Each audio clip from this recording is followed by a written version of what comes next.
நேற்று எக்ஸிட் போல் ரிலீஸ் ஆச்சு ஓகேங்களா. ஆனால் அந்த எக்ஸிட் போல் ரிலீஸ் ஆனாலும் ஒன்று தான், ரிலீஸ் ஆகாமல் இருக்கிறது ஒன்று தான். ஏன்னா நீங்கள் பார்த்துருப்பீங்க நிறைய பேர், பார்க்காதவங்களுக்கு நான் ஷார்ட் அண்ட் ஸ்வீட்டாக சொல்லிடுறவங்களுக்கு வணக்கம், நான் உங்கள் ஷோ. ஆக்சுவலி எதுக்கு நான் அப்படி சொல்கிறேன்னா, ஒரு மீடியா ஒன்றும் இல்லை, சில மீடியா சைடு வந்து டிஎம்கே இதுக்கு மறுபடியும் ஆட்சி அமைக்கிறதுக்கு சான்ஸ் அதிகம்னு சொல்லியிருக்காங்க. ரெண்டாவது ஏடிஎம்கே என்ன சொல்கிற ஆட்சி அமைக்கிறதுக்கு சான்ஸ் அதிகம்னு சொல்லியிருக்காங்க. மூணாவது டிவிகே. ஆக்சுவலி இந்த டிவிகே இதுதான் எல்லோரும் பேசிக்கிட்டு இருக்காங்க. பிகாஸ் ஒரே ஒரு சேனல் மட்டும்தான் டிவிகே 98லேருந்து 120 சீட்டுகள் வரைக்கும் வின் பண்ணுறதுக்கு சான்ஸ் அதிகம். டிஎம்கே 92லேருந்து 110 வரைக்கும் அவங்க ஆட்சி இல்லை என்ன சொல்கிறது அவங்க ஜெயிக்கிறதுக்கு சான்ஸ் அதிகம்னு சொல்லியிருந்தாங்க. என்ன மேட்டர்னா, அவங்க வந்து இந்த சேனல் பேர் என்ன ஆக்சஸ் இந்தியா ஓகேங்களா. பட் இவங்களுமே லைக் ரொம்ப க்ளோஸாக தான் சொல்லியிருப்பாங்க டிஎம்கேக்கும் டிவிகேக்கும். ஸோ இது ரிசல்ட் வந்தால் தான் தெரியும் யார் உண்மையிலே ஆட்சி அமைக்க போகிறாங்கிறது. பிகாஸ் ஏன்னா என்ன சொல்கிறதுனா, இந்த எக்ஸிட் போலுங்கிறது இப்போ நம்ம ஓட்டு போட்டு வெளியே வரும் தெரியுமா, அப்பவும் கேமரா நம்ம முன்னால் வச்சு உடனே வந்து பேட்டி எடுக்கிறது, அதுதான் எக்ஸிட் போலும்பாங்க. பட் அது எல்லார்கிட்டையும் எடுப்பாங்களான்னா கண்டிப்பாக கிடையாது. எக்ஸாம்பிள் அவங்க ஒரு 1,00,000 பேர்கிட்ட எடுத்திருப்பாங்க, 70,000 பேர்கிட்ட எடுத்திருப்பாங்க, 40,000 பேர்கிட்ட எடுத்திருப்பாங்க.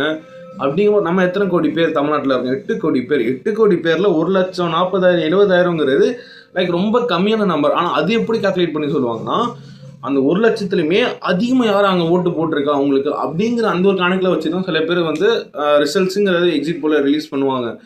ஆனால் அதே இதில் வந்து இன்னொரு கான்ட்ரவர்சியான ஒரு விஷயம் என்னென்னா, என்டிகே ஓகேங்களா. என்டிகே வந்து 0 to 5 அந்த ஒரு இதில் தான் வந்து அவங்க வந்து என்ன சொல்கிறது தொகுதியில் ஜெயிக்கிறது சான்ஸ் அதிகம்னு இருந்தாங்க.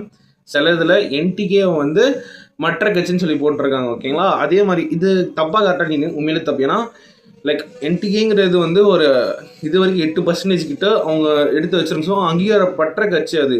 அப்படிங்கும்போது அவங்களும் அப்படி நம்ம பண்ணலாமான்னு கேட்டால் கன்ஃபார்ம் பண்ணக்கூடாது. ஏன்னா மீடியாங்கிறது நடுநிலை, ஜேர்னலிஸ்ட்டுங்கிற நடுநிலை ஓகேங்களா.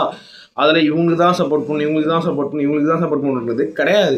அப்படிங்கும்போது அவங்க எல்லாருமே வந்து குறிப்பிட்ட இந்த 3 கட்சிக்கு தான் காம்படிஷன். என்னமோ இந்த மூணு கட்சிக்காக இருந்தாலும் என்டிகேவை கணக்கில் எடுத்துருக்கணும். பட் அவங்க பல பேர் எடுக்கல அதில்.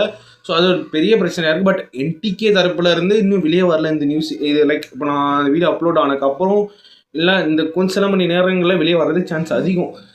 வெயிட் பண்ணியிருந்து பார்த்து தான் தெரியும். பட் இந்த எக்ஸிட் போல வச்சு உண்மையிலே யூஸ் பண்ண முடியாது தமிழ்நாட்டோட எலெக்ஷன் ரிசல்ட்டை. ஏன்னா லைக் என்ன சொல்கிறது ரொம்ப வேறுபாடாக இருக்குது இந்த எக்ஸிட் போல் ஒரு சேனலுக்கும். அப்படிங்கும் போது வெயிட் பண்ணியிருந்து பார்த்து வெளியே பெறுவது உங்களை MS Thunders. Bye guys.